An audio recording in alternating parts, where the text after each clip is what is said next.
we're going to kind of get hot and heavy into a day I like to call Hell Day. Um, it's basically it's the day my life kind of all came crashing down. Um, it's the day I guess you would say I hit rock bottom. Um, the day my addiction, I guess you would say, came to light. So it's kind of a hard day, but it's part of it. So 6 years ago, I know it seems like a long time, but for me, it unfortunately feels like it was just yesterday. Um, 6 years ago, on this day, actually at about this exact time, um, I started the quick downhill path of hitting rock bottom.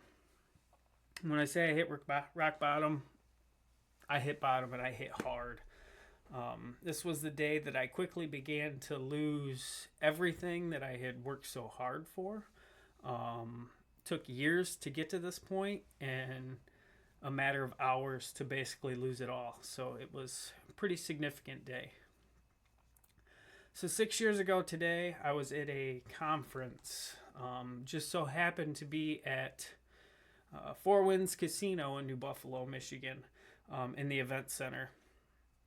I was there with my assistant post commander and my lieutenant from the Michigan State Police. We were there for a mental health crisis conference. It was a couple days conference. This was the final day, and it was a hard day. Throughout the whole morning, listening to the lectures, I'm listening to people tell their story about different mental illnesses that they've went through, addictions, depression, anxiety, suicides. Everybody had a different story to tell. And as the day continued to go on, it began to hit closer to home. And it got to the point where I was completely blocking out everything around me and just kept repeating in my head that they're talking about me. Everything they're talking about right now is me. One guy in specific was he was the, I guess, the icebreaker for me. He was talking about his son, who had an addiction and all of the things he was doing to hide it from the family, and how bad he, as the father, felt for not seeing it and not being able to help him sooner. Um, the entire time he was talking, I'm listening to him, I'm processing what he's saying, but it's hitting a brick wall. Everything he's saying was directly related to me and what I was going through at the time. It was eye opening. As I'm sitting there listening to him, I'm feeling instantly, I got that gut feeling that I felt sick, sick to my stomach. I was miserable. I couldn't sit there any longer. I texted my lieutenant, who was sitting a couple tables away, and I told her, "Hey, I need to get out of here. I'm not feeling good." So I come up with this story on how my stomach was bothering me. She knew I had Crohn's. She knew I had went through some stuff. So it was a pretty believable excuse that my stomach could all of a sudden been messed up. But really, it was messed up because my mind was racing, my nerves had got to me, and I was physically sick because of what I was going through. So she told me, sure, if you can make it through this last lecture, it'd be great. As soon as you get done with that, go up, pack your bags, and go ahead and head home and get some rest. She seen I looked sick, pale. I meant looked like I could throw up at any time. So did just that. Sat through, finished listening to this guy, and I just knew everything he was talking about was directly what I was going through. That was it. talking about the hiding things from the family, the suicidal thoughts, how he knew his son had attempted suicide in the past, how he knew the addiction was just controlling everything he did. So that was me. So I went upstairs, packed my bags, and on the way out of the casino, I convinced myself, you know what? Just stop at the ATM one last time. Throw some money in these slots, and maybe you'll win big now. Maybe all your problems will be over with. So I did just that. Went to the ATM, pulled out my debit card, put it in, put my PIN in, went to get a couple $100 out, and it was declined. I'm like, okay, no big deal. Took the card out, put it in again, went for half the amount this time. Tried to get $100 out, declined. Okay. One last time, put it in, tried to get $40 out, declined. I'm like, okay, something's up. So I pulled out my phone, pulled up the banking app, opened it up, and started to look. And when I opened it, I was negative a couple $100. The night before, I had withdrawn so much out so fast that all of the ATM fees and that finally had hit to draw my account negative, and then all of the fees from the bank for approving the withdrawal, even though I was negative, had hit. So I was completely broke. I had nothing left. All of my credit cards maxed out. I literally had zero money to my name at that point. So at this point, now I'm definitely sick to my stomach. I hop in the car, start the trek home. It was about, 45 minutes or so from the New Buffalo Casino to home. So I started down the trek. The entire time, my mind is racing. I don't even really remember the drive home because my mind was racing so fast and I was getting nowhere. Completely sick to my stomach. I had nothing left. Savings empty, checking account empty. The fire department slush fund was empty. I had nothing. As I was coming into through the few towns to get to Cass, I had finally hit the outskirts of Cass, and as I'm coming into town, I look off to the right at the fire department, and I see the fire chief's truck sitting out in front of the station. I made the quick decision, and I turned right into the fire department. Went inside. When I walked inside, the fire chief's in there talking to my best friend at the time, and just kind of shooting the shit. So I jump in the conversation, and we kind of bullshit back and forth for a little bit. Buddy ends up leaving, and the chief says, you know what, I'm going to take off too. I got to get back to work. So he walks out front and goes to get into his truck. And at that point, I follow him out and kind of stand next to his door and look at him. And I said, Chief, I said, can we go back inside so we can talk? And he's like, yeah, what's up? And I said, Chief, I fucked up. He's like, okay. So we went back inside. And it was that time I basically told him everything to an extent. Told him that I had been using my debit card from the fire department to kind of, get around ATM fees. And I was using it to, at the time I had told him, to pay my doctor's bills. Because I still, to this point, didn't want to admit that I had a gambling addiction. So I told him what was going on, and he said, okay, we'll figure it out. Completely devastated at that point. Sick, ashamed. I didn't really know what to do with myself. Sat and talked with the chief for a short period of time. We kind of went through the process of the that I had been taking the money and that I had been using it to gamble. And we went from there. He said, okay, you know what? He had to get back to work. And I said, okay. Completely broke down. Sitting in the parking lot in my Jeep, just bawling at this point, as low as I could possibly get. Sat in the parking lot for a few minutes, and I made a phone call to my mom. I said, Mom, I need to talk to you. She was at work at the time at the courthouse just up the road. I said, I need to talk to you, but I couldn't really function. I wasn't talking very well. I said, just meet me out front. So I pulled into the parking lot of the courthouse, and she come walking out, and I'm bawling hysterically at my car. When she finally gets me calmed down enough to talk, I kind of start telling her what's been going on, and that I had this gambling problem, and that I had spent every dime that I possibly had, and that's the point at all. Kind of, now I'm being honest with myself, as I had a gambling problem.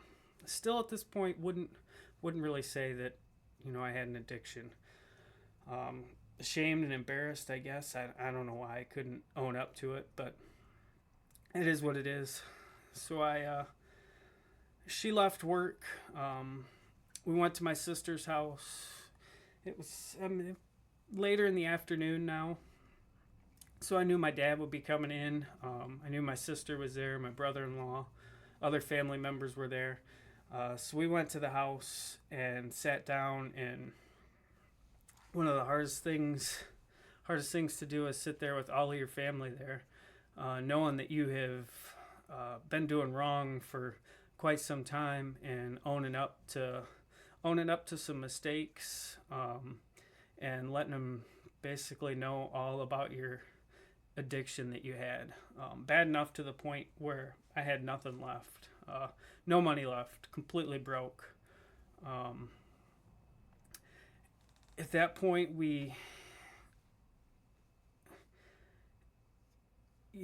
obviously they're shocked. They were upset.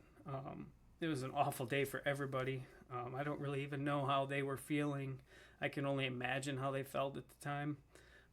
But it was tough. I'm sure they had when I say I was a mess and hysterical, that's an understatement. I was sloppy crying, snot running out my nose and everything. It was pretty tough. Yeah, 6 years later, it's still hard. But yeah, so telling your family you have an addiction, that you got nothing left, is hard. So then we made the call to my wife at the time, who was at work, and I didn't make the call; they did. And they said, "Hey, you need to get over here." Like I said, I was a mess. Didn't know what was going to happen. Not only do I have a uphill battle with the addiction part, now we have, I just admitted to the fire chief that I had been taking money. So we didn't know what was going to come to that, and honestly, that was the least of my worries at that point. I was just more focused on trying to get through the days that were coming ahead, knowing I had nothing left. When I say I had nothing left, the last statement from the casino was over $75,000 for the year.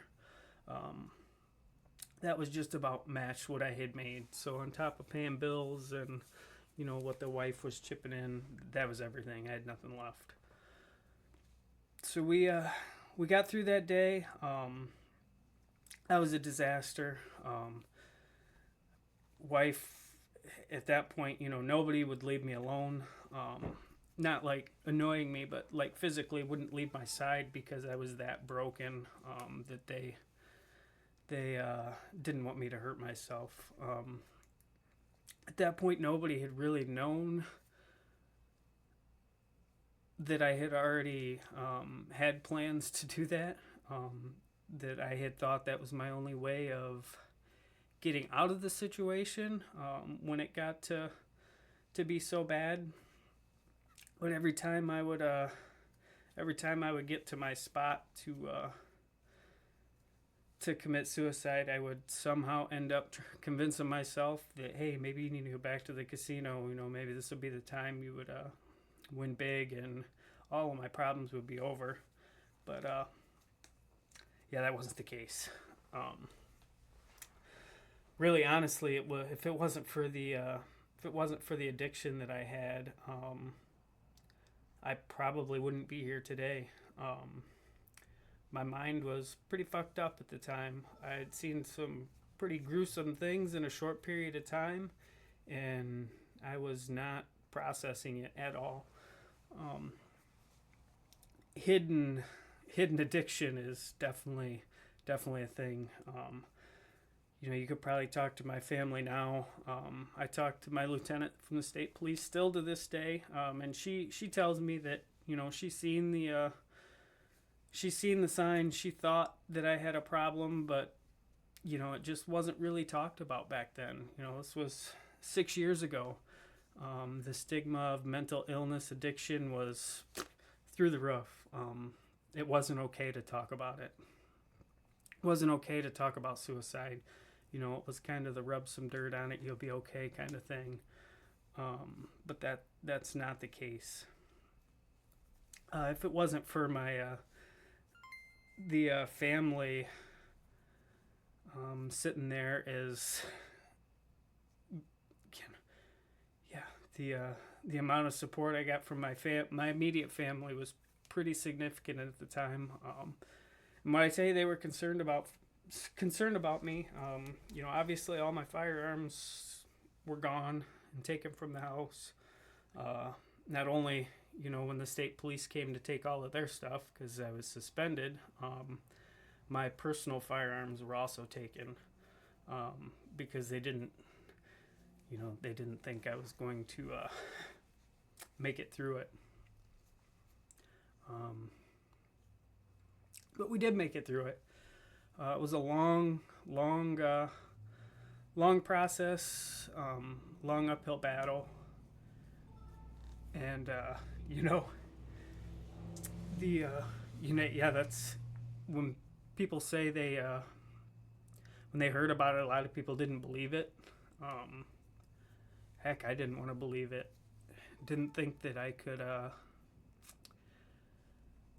Didn't think that little old me could ever do something like that. But it's real. it's pretty hot and heavy. Those that have addictions often aren't going to make it known. When you say addiction, a lot of people immediately think of drugs, but there's far more things out there that people can be addicted to. Gambling, work, basically anything. You can get addicted to anything. I still have an addiction.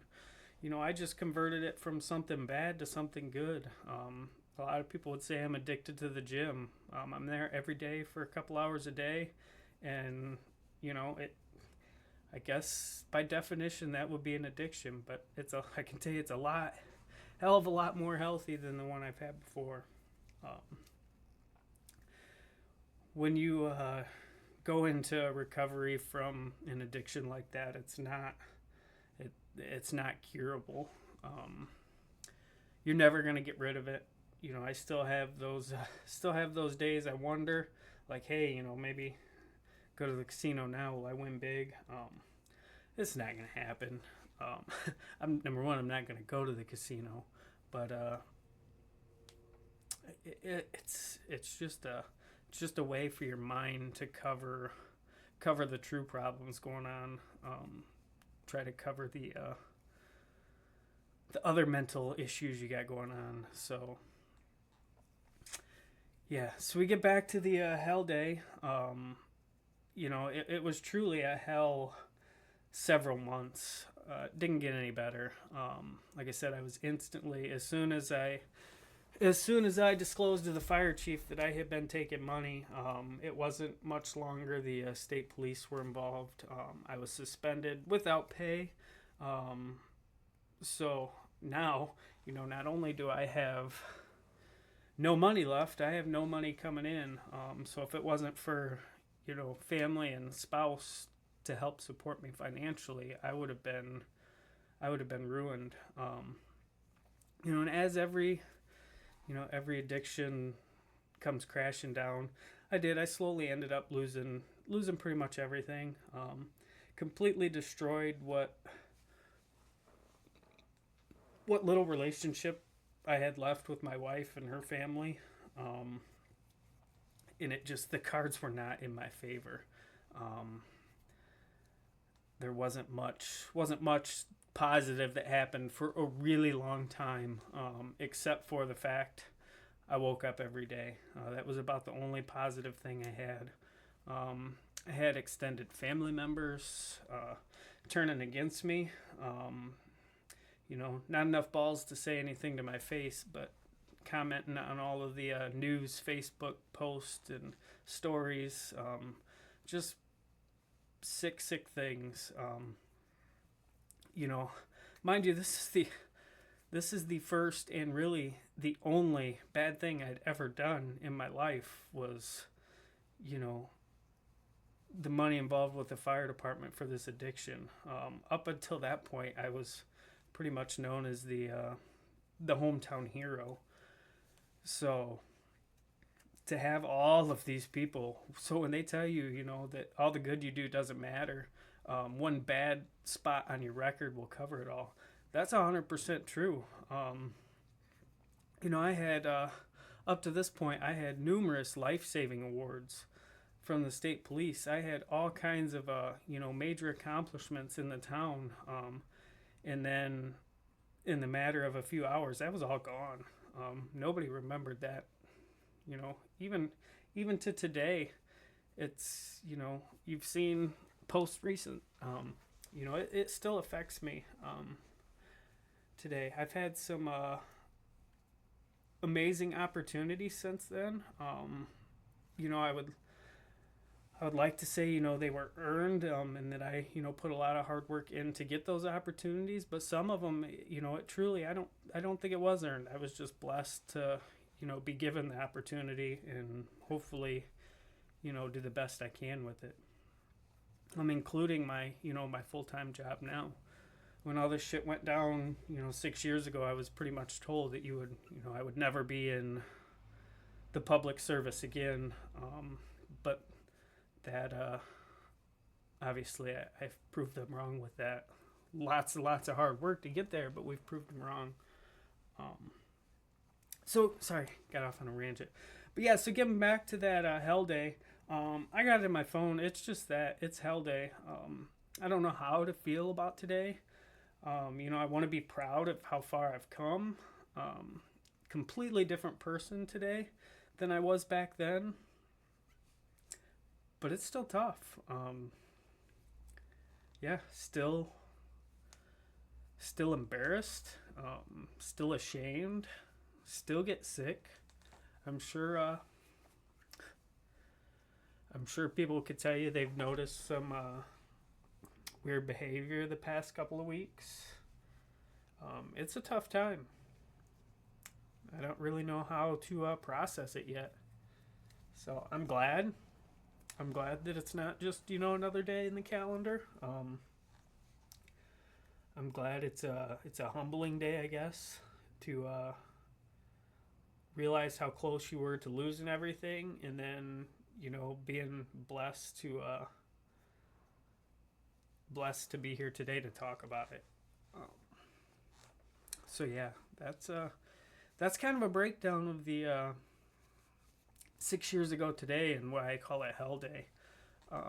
I'll kind of, as I go further on in episodes and we kind of dig deeper into it, talk to you more about the outcome of, the whole fire department situation. Let's talk about, family, how that all played out. But the main focus I wanted to talk about today was the what I call Hell Day in 6 years ago today. So I can say it's been 6 years since I've not stepped foot in a casino. I have been in a casino since. For fire calls, I've stayed at the hotel at a casino up in northern Michigan just because there was no other hotels. But it has been 6 years since I have pushed a button on a slot machine or pulled a lever and put a dime in a slot machine. That was truly where my problem was. I can't say that I haven't gambled because I have. When the Mega Millions was up to $1 billion or whatever, yeah, I bought a $2 ticket. Even then I was, ashamed, and I went a town away to buy it because I didn't want anybody to think bad of me for doing it. Me and Ryan will play. Keno when we sit at the bar for dinner. We'll run 10 numbers or so and just kind of watch it as we're sitting there waiting for our food. Occasional pull tab. But that wasn't my problem. The problem was those damn slot machines. Just sitting there, the mindless activity of pushing that button, watching the lights and the things spin or the animations. That's what my problem was.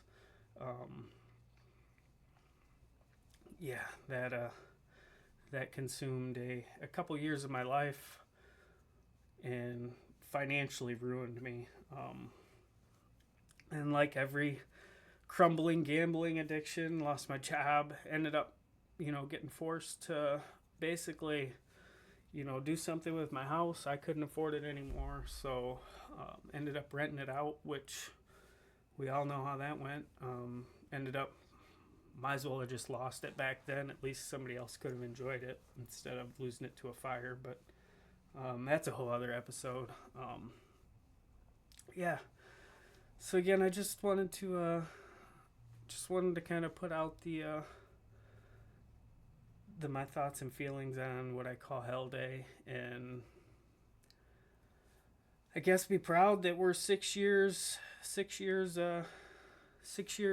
in recovery, as we call it. I said I don't want to say cured. I'll say we're actively recovering.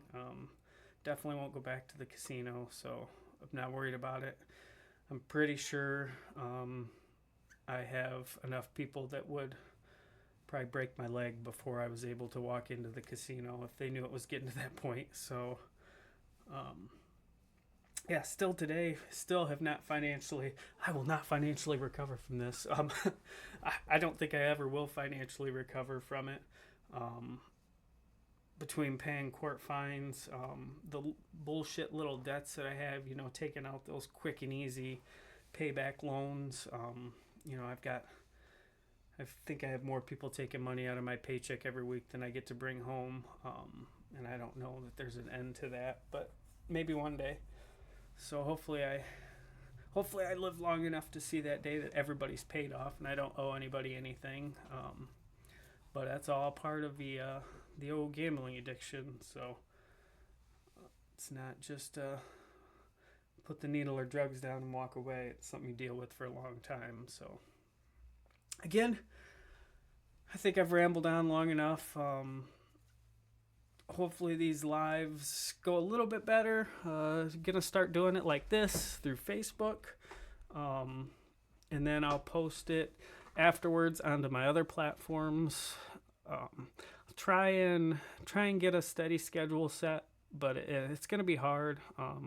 Again, I wasn't gonna do anything today just because I mentally didn't think I could, but I sat here long enough today that I thought I should, and that I needed to. So here we are. And like I said, I thank you all for listening and chiming in. And we will figure out a topic to talk about next time. If there's something you want me to talk about more, if you have any questions, feel free to shoot me a message, and I will do my best to answer questions and make it happen. But y'all are amazing. I appreciate all of your support and the love, and until next time, peace out.